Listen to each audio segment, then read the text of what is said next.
Hello everyone, welcome to the channel. आज बात करेंगे एक छोटी सी पोइट्री, बॉल की। कैसे एक छोटे से बच्चे की बॉल खो जाती है और उस बॉल के साथ हमें सिखाया गया है कि किस तरीके से किसी लॉस के साथ डील करना है। तो बढ़ते हैं अपनी इस पोइट्री की तरफ।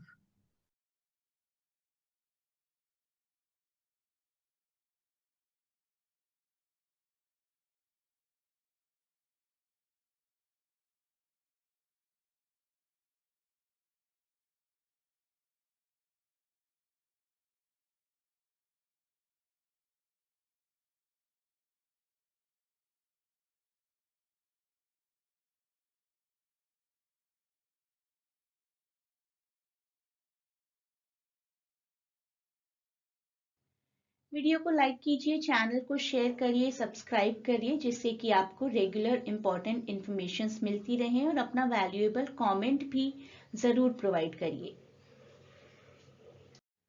ये टेलीग्राम चैनल आप ज़रूर ज्वाइन करिए। यहाँ पर मैं आपको बिल्कुल शॉर्ट रिवीजन करवाऊंगी सभी इंपॉर्टेंट लिटरेरी टॉपिक्स की prior to your upcoming exam.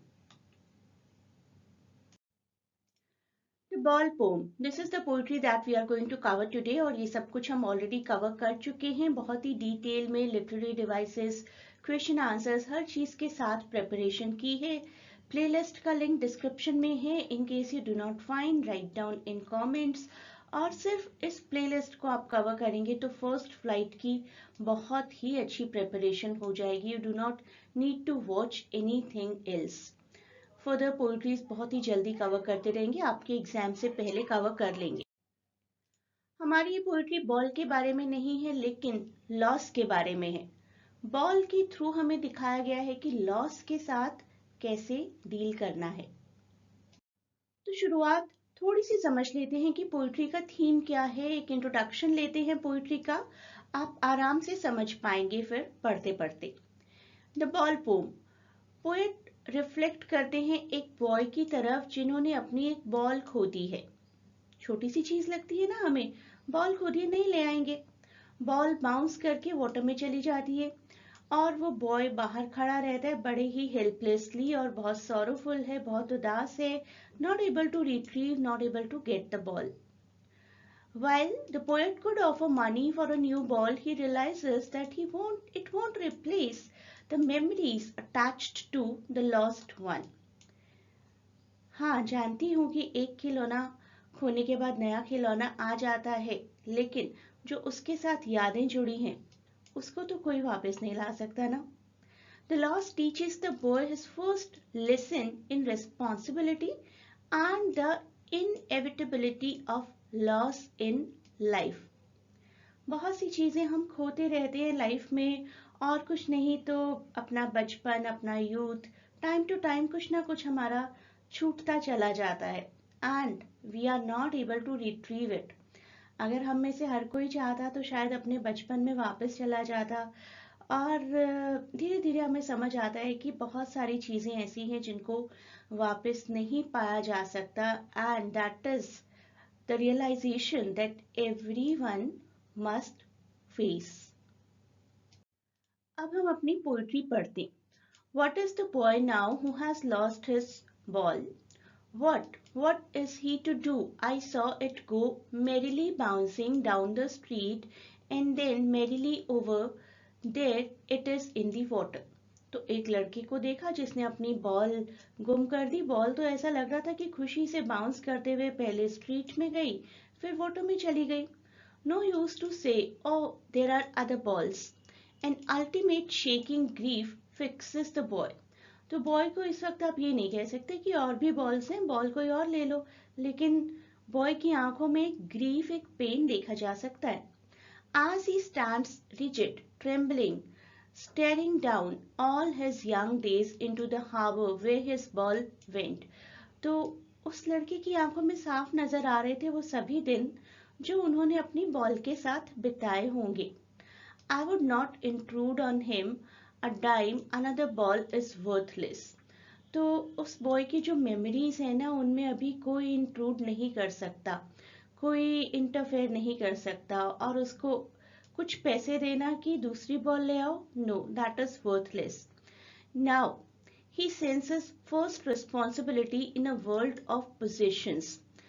दुनिया में हम बहुत सारी चीजें कहते हैं ना, ये मेरी चीज है, ये मेरी बुक है, ये मेरा लैपटॉप है, ये मेरा फोन है।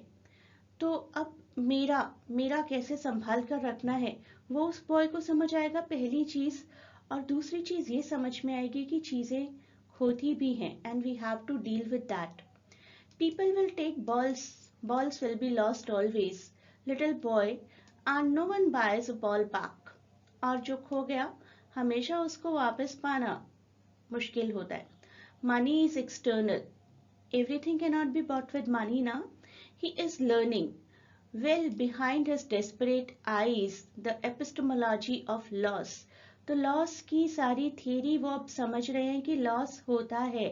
How to stand up, knowing what every man must one day know, and most know many days how to stand up. तो इस लॉस के साथ कैसे आपको जुड़े रहना है। This loss is the darker reality of life. ये भी आपको फेस करना है। बहुत सी चीजें हैं विच money cannot replace, that is one is innocence. Innocence cannot be replaced by money. तो उस बॉय को एक्सेप्ट करना होगा लॉस, अपनी लाइफ में मूव ऑन करना होगा।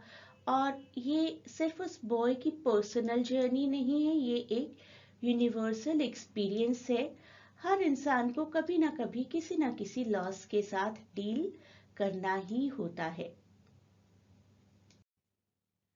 आइए देखते हैं अब कुछ लिटरेरी डिवाइसेस हमारी इस पोइट्री के। स्टेंजा 1 की अगर बात करें तो what is the boy now who has lost his ball, what is he to do? I saw it go merrily bouncing down the street and then merrily over there it is in the water. तो anaphora है। Anaphora मैंने आपको पिछली poetries में भी कराया, आप सभी पोइट्रीज को करिए, आपको बहुत अच्छे से डिवाइसेस समझ में आ जाएंगे। देखिए वॉट का रेपिटेशन है यहाँ पर, वॉट। तो वॉट का repetition is anaphora. Merrily merrily का आपस में जो रेपिटेशन हो रहा है दैट इज ऑल्सो एनाफोरा। तो दो रेपिटेशन है, ये एनाफोरा हो गया हमारा। इसके बाद हमारा आता है एसोनेंस। एसोनेंस होता है repetition of vowel sound. What is the boy now who has lost his ball. तो बॉय में ओ का साउंड आ रहा है, लॉस्ट में ओ का साउंड आ रहा है, ये ओ का साउंड का repetition is assonance. Imagery her poetry में मैंने आपको पहले भी बताया कि आपको नजर आ ही जाएगी। मेरिली बाउंसिंग, एक बॉल को बाउंस होते हुए इमेजिन करिए, आराम से इमेजिन कर पा रहे। सो अगर आप आराम से इमेजिन कर पा रहे हैं कि बॉल पहले सड़क पर जा रही है, फिर किसी वाटर बॉडी में जा रही है, तो दैट इज इमेजरी। अनपर्सोनिफिकेशन, बॉल खुशी से जा रही है, मेरीली बाउंसिंग, है ना, बॉल की खुशी दिखाई गई है, ऐसा लग रहा है कि बॉल बहुत खुश है, झूमते नाचते उछलते कूदते हुए जा रही है, बहुत हैप्पी है। हैप्पी होना is the characteristics of human beings and that has been shown here. तो ये सभी डिवाइसेस हैं, एनाफोरा, एसोनेंस, इमेजरी, पर्सोनिफिकेशन। अगले स्टेंजा में देखते हैं क्या है। अब यहाँ पर देखिए, यहाँ पर आपके लिए है एसेंडिटन।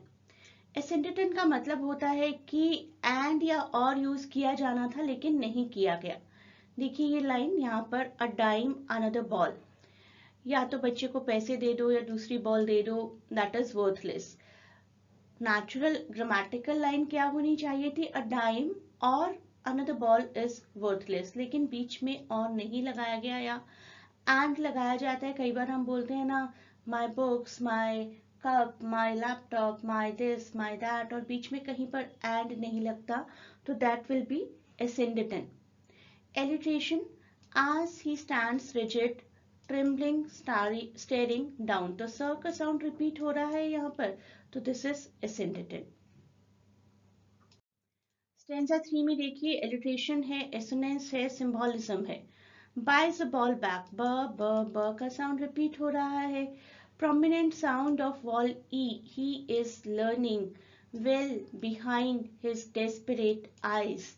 तो behind में भी e का साउंड है, his में भी e का साउंड है, he में भी e का साउंड है। हम साउंड की बात करें, अल्फाबेट की नहीं, राइट। he e का साउंड, लर्निंग में e का साउंड, बिहाइंड में ई का साउंड, हिज में ई का साउंड, तो ई का साउंड रिपीट हो रहा है। सिंबॉलिज्म, बॉल, वैसे तो पूरी पोइट्री में ही ये सिंबॉलिज्म है. Ball is the symbolism of childhood or some possession which is lost and cannot be brought back. अब कुछ क्वेश्चन आंसर्स देखते हैं. What does the poet say? Why does the poet say I would not intrude on him? Why doesn't he offer him money to buy another ball? हमने समझा ही है. Poet कहते हैं कि अभी उसको अपने ग्रीफ को एक्सपीरियंस करने दीजिए, उस लॉस को एक्सपीरियंस करने दीजिए. पोएट अपने आप को मनी या दूसरी बॉल ऑफर करने से बचाते हैं, क्योंकि जब तक उस बच्चे को एक्सपीरियंस नहीं होगा ना कि चीज़ें खोती भी हैं और उनके लॉस के साथ डील करना पड़ता है, he will not learn about responsibility. और रिस्पॉन्सिबिलिटी का वो लेसन लर्न करना हर इंसान के लिए बहुत ज़रूरी है. अपनी चीज़ें संभाल कर रखिए, नहीं तो गुम हो जाएंगी. एंड सेकेंड लेसन की चीज़ें गुम होंगी और ज़रूरी नहीं है कि हर चीज़ वापस आ जाए. Staring down all his young days into the harbor where his ball went. Do you think the boy has had the ball for a long time? Is it linked to the memories of the days when he played with it? हाँ जी, बिल्कुल. Yes, the boy has likely had the ball for some time, क्योंकि जब वो ball जा रही थी पानी में तो बहुत सारी मेमोरीज ट्रिगर होती हुई दिखाई गई उनके दिमाग में, और वो जानते हैं कि वो मोमेंट्स अब चली गई हैं बॉल की तरह. While he can buy another ball and make new memories, लेकिन वो पास्ट बॉल के साथ जो मेमोरीज बनी वो तो कोई भी रिप्लेस नहीं कर सकता. Next question, what does in the world of possessions means? ये पूरी दुनिया ही मटेरियलिस्टिक चीजों से भरी हुई है. अपने आसपास देखिए, सो मेनी थिंग्स जो आप कहेंगे ये मेरी है ना. छोटी छोटी चीजों से लेकर बड़ी बड़ी चीजें, money, property, goods, cars, phones, यहाँ तक हम पहुंचते हैं, है ना. बचपन में शुरुआत होती है, this is my ball, that is your ball, my pen, my pencil, my eraser, your eraser. धीरे धीरे it reaches to property, right, biggest position in the world. Poet suggest करते हैं कि by losing something as small as a ball, although I will say कि बच्चे के लिए छोटी चीज नहीं है, लेकिन वहीं से एक अंडरस्टैंडिंग आती है लॉस की और ओनरशिप की, सिग्निफिकेंस की. And do you think the boy has lost anything earlier? यहाँ पर ऐसा लगता है कि नहीं, पहली बार वो ये लेसन सीख रहे हैं कि कुछ गुम भी होता है. The phrase he senses first responsibility in a world of possessions. दुखी हो रहे हैं ना इतना, शायद पहली बार इस पोजीशन से भरी दुनिया में उन्हें अपनी रिस्पॉन्सिबिलिटी पता चली है. भाई चीजें संभाल कर रखो, गुम हो जाती हैं, वापस नहीं मिलेंगी. एग्जाम्स में वर्ड लिमिट के अकॉर्डिंग मैनेज करिएगा अपने आंसर्स को.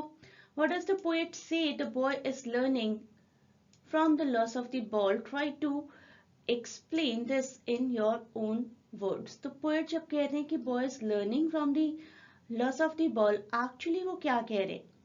पोएट कह रहे हैं कि boy learn कर रहा है लॉस के साथ कैसे डील किया जाए. He is starting to realize that some things in life are gone forever and cannot be replaced. एक तो उनके लॉस के साथ डील करना सीखना होगा, उसके साथ ही साथ रिस्पॉन्सिबिलिटी सीखनी होगी, अंडरस्टैंड करना होगा कि losses are natural part of life. Learn to accept loss and continue forward, move on. और अंडरस्टैंड करना होगा लाइफ का यही ट्रू मीनिंग है. चीजें आती हैं जाती हैं, लोग भी आते हैं आपकी लाइफ में और जाते हैं, and you have to deal with that loss. This is the whole playlist जहां पर वीडियोस ऐड होते जा रहे हैं. आप इस प्लेलिस्ट को देखेंगे तो बहुत ही डिटेल में सभी चैप्टर्स हैं, along with some devices if possible, along with the theme, along with analysis, along with question answers. तो सिर्फ इस प्लेलिस्ट को कवर करना आपके लिए सफिशिएंट रहेगा फर्स्ट फ्लाइट की बुक को कवर करने के लिए. ये टेलीग्राम चैनल का लिंक है जो कि मैं आपको डिस्क्रिप्शन में प्रोवाइड करूंगी. इसको ज़रूर ज्वाइन करिए. यहाँ पर आपको रेगुलर पीडीएफ और इम्पॉर्टेंट वीडियो अपडेट्स के बारे में पता चलता रहेगा. Good luck for your exams और नियर बाय एग्जाम्स. अगर आप क्रैश कोर्स ज्वाइन करना चाहें for all the literature part of class 10, you are most welcome. You can connect us through a link given in WhatsApp. वहाँ पर आपको admission detail मिल जाएगी.